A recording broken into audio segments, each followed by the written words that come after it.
Hello friends, this is Bhavna Tyagi. Welcome to Let's crack.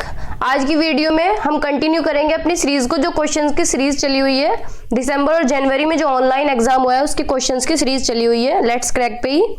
तो चलिए questions को कंटिन्यू करते हैं। विच of the following is an example of metacognitive skill? इनमें से कौन सा एक एग्जाम्पल है मेटाकोग्निटिव स्किल का? मेटाकोग्निटिव क्या होता है? Thinking about thinking, thinking about thinking, यानी खुद ही सोचना और उसका इवेल्युएट करना। ऑप्शन नंबर ए है evaluating process used by oneself in solving a problem. किसी समस्या को हल करने में स्वयं द्वारा प्रयुक्त प्रक्रिया का मूल्यांकन करना।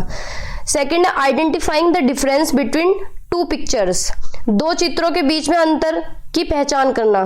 तो इसमें तो कोई स्किल्स नहीं लगी हमारी, कोई हमारा एक्स्ट्रा कोग्निटिव या मेटा कोग्निटिव नहीं लगा। Knowing the chemical formula of methane, methane का फॉर्मूला सूत्र जानना। Recalling the chronological order of a particular dynasty, किसी भी डायनेस्टी का ऑर्डर रिकॉल कर लेंगे, याद कर लेंगे, तो ये मेटाकोग्निटिव नहीं हुआ। ना तो ये मेटाकोग्निटिव है और फॉर्मूला याद कर लेना, ना ही ये मेटाकोग्निटिव है। और दो पिक्चर के बीच में डिफरेंस देखना, पहचानना, ये भी मेटाकोग्निटिव नहीं है। मेटाकोग्निटिव है evaluating process used by oneself in solving problem. अपनी ही प्रॉब्लम को खुद से ही कह रहे हैं कि ये गलत किया, ये ऐसे नहीं करना चाहिए, वैसे नहीं करना चाहिए, खुद ही थिंकिंग अबाउट थिंकिंग। तो मेटाकोग्निटिव स्किल है evaluating process used by oneself in solving a problem. तो ऑप्शन नंबर ए हमारा राइट हुआ। ठीक है। Question number 2, to make learning meaningful for students a teacher should, विद्यार्थियों के लिए अधिगम को सार्थक बनाने के लिए एक शिक्षिका को निम्न में से क्या करना चाहिए? मीनिंगफुल लर्निंग बनाने के लिए क्या करना चाहिए? ठीक है, लर्निंग को मीनिंगफुल बनाना है तो क्या करना चाहिए? Emphasise on rote memorisation of text book content, रट्टा लगवाए, रोट मेमोराइजेशन करवाए टेक्स्ट बुक का, तो ये बात तो बिल्कुल गलत है, हमें रोट मेमोराइजेशन तो कराना ही नहीं है। Employ stimulus response association to condition behaviour का स्टिमुलस रेस्पॉन्स को जोड़े, तो ये भी रट्टा हो गया।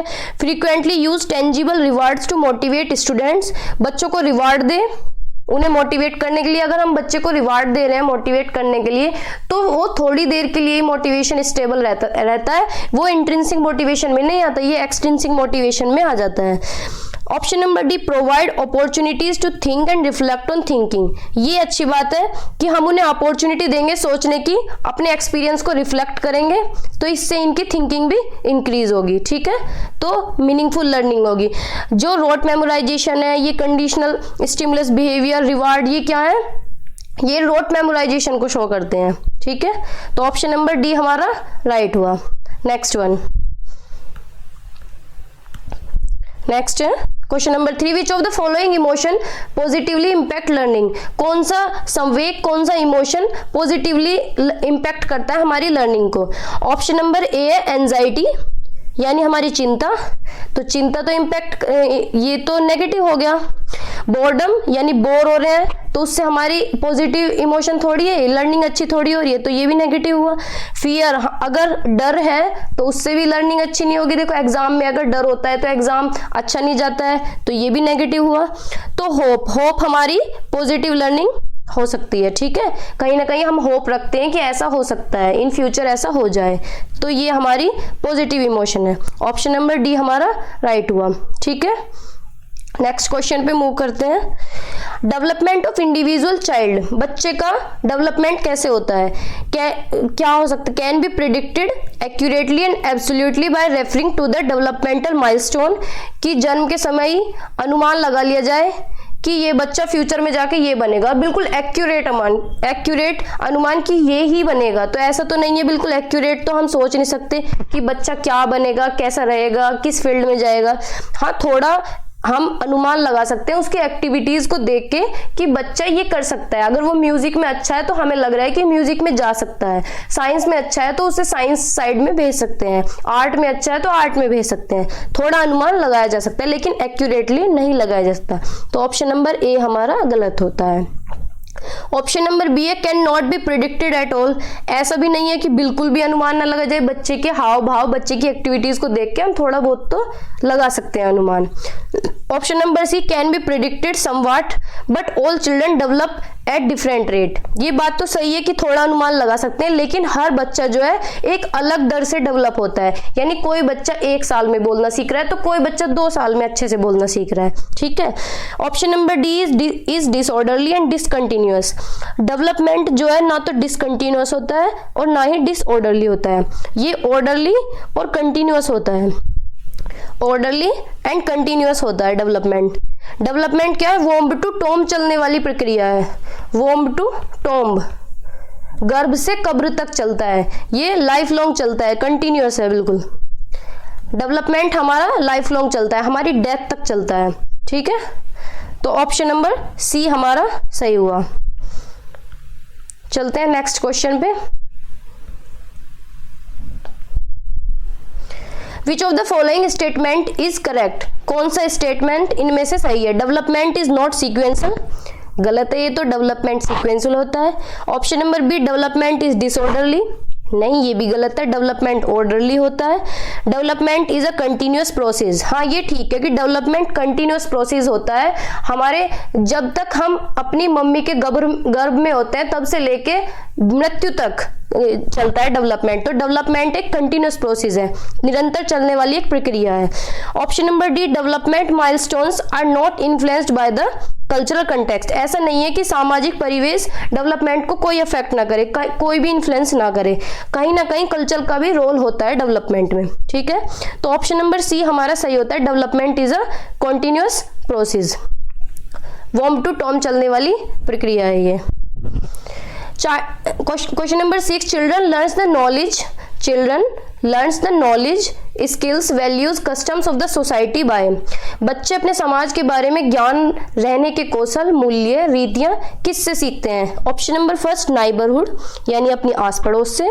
ऑप्शन नंबर सेकंड है रिलीजन से, धर्म से। थर्ड है स्कूल से सीखते हैं, या फिर अपने पीयर ग्रुप, समकक्षीय ग्रुप यानी अपने फ्रेंड सर्कल से। तो बच्चे जो सीखते हैं वो पड़ोस से भी सीखते हैं, अपने रिलीजन से भी सीखते हैं, अपने स्कूल से भी सीखते हैं और अपने पीयर ग्रुप से भी सीखते हैं। तो ऑप्शन नंबर डी हमारा करेक्ट होता है, यहाँ पे चारों आए हुए हैं, चारों मर्ज हैं, ठीक है। क्वेश्चन नंबर 7 पे मूव करते हैं। एज पर Jean Piaget's theory adaptation involves 2 complementary activities, Jean पियाजे की थ्योरी में एडेप्टेशन जो है अनुकूलन, उसमें दो एक्टिविटीज इन्वॉल्व है, वो कौन कौन सी है, एकोमोडेशन एंड एसिमिलेशन यानी समायोजन व समावेशन, equilibration and organisation, accommodation and equilibration, assimilation and organisation. Basically adaptation में 2 चीजें आती हैं, एक तो एसिमिलेशन और सेकंड वन एकोमोडेशन, ठीक है। एसिमिलेशन क्या होता है, एसिमिलेशन होता है कोई भी स्कीमा हमारे दिमाग में बन रहा है, कुछ भी हमने नया देखा उसमें ऐड कर लिया। एकोमोडेशन क्या होता है, कुछ भी हमारे घर बताया किसी ने कि ऐसे नहीं है वैसे होगा तो हमने उसे चेंज कर लिया, इसमें हम चेंज करते हैं, कुछ भी मैनिपुलेट कर लेते हैं, एडजस्ट कर लेते हैं। और एसिमिलेशन में हम ऐड कर लेते हैं अपने प्रीवियस स्कीमा में, ठीक है। तो ऑप्शन नंबर ए हमारा सही होता है, एकोमोडेशन एंड एसिमिलेशन एडेप्टेशन की एक्टिविटीज है, ठीक है। पियाजे की थ्योरी पढ़ेंगे उसमें सारा डिटेल में करेंगे। क्वेश्चन नंबर 8 अकॉर्डिंग टू लेव Vygotsky teacher can assist in learning by, लेव वाइगोस्की के अनुसार शिक्षक बच्चों के अधिगम में किस प्रकार मदद कर सकते हैं, ठीक है। किस प्रकार टीचर मदद करेगा, प्रोवाइडिंग एप्रोप्रिएट रिवार्ड, बच्चों को रिवार्ड देके, रिवार्ड तो बिल्कुल गलत है, ये नेगेटिव रेस्पॉन्स है। गिविंग स्ट्रिक्ट पनिशमेंट, बच्चों को पनिशमेंट देके, बच्चों को सजा देना भी गलत बात है। Changing the nature and quality of support, जो टीचर सपोर्ट दे रहा है बच्चों को अपनी क्वालिटी में थोड़ा चेंज कर लेगा, अपना मेथड चेंज कर लेंगे, वो सपोर्ट देने का जो क्वालिटी दे रहे हैं उसमें थोड़ा सा चेंज कर लेंगे, तो ये तो अच्छी बात है। Option number D, making them copy all the answers from black board, उन्हें बोलेगा कि ब्लैक बोर्ड से सारे आंसर्स कॉपी कर लो, तो ये तो रट्टाफिकेशन हो गया, ये भी गलत है। तो टीचर कैसे मदद करेगा, जो पढ़ा रहा है, जो क्वालिटी सपोर्ट दे रहे हैं उसमें थोड़ा सा चेंज करके, ठीक है। तो ऑप्शन नंबर सी हमारा सही हुआ। अगले क्वेश्चन पे चलते हैं, question number 10, which of the following is not correct as per Howard Gardner, Howard Gardner के अकॉर्डिंग कौन सा सही नहीं है, ठीक है। Intelligence is fixed and stable trait, कि इंटेलिजेंस बिल्कुल फिक्स्ड है और स्टेबल ट्रेट है, किसी भी विशिष्ट में ही पाई जाती है, तो ऐसा तो नहीं है, ये बात तो गलत हुई। Intelligence can be nurtured and grown, intelligence को नर्चर भी कर सकते हैं और ग्रोन भी कर सकते हैं, ये बात ठीक है।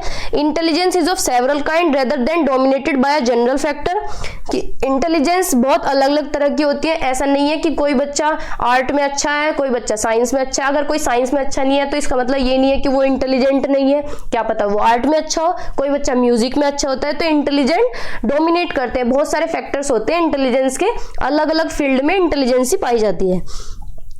Option number D, intelligence can not be tied to a single domain, बिल्कुल सही बात है, मल्टीपल डोमेन में टाइड होगा।